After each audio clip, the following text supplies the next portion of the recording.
Раздел 2. Программирование пультов.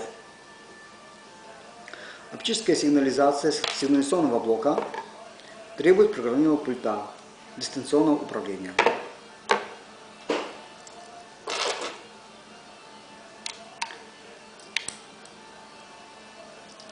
Шаг 1. Нажать на нижнюю кнопку в пульте, шаг 2 на верхнюю.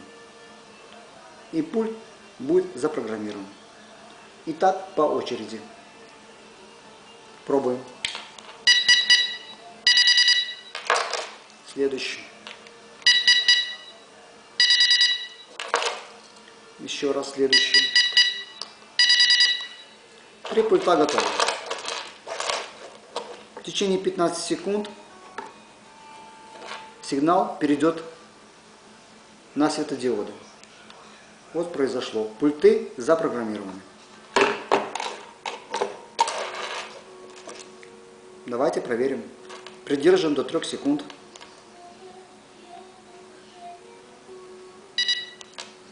Работает.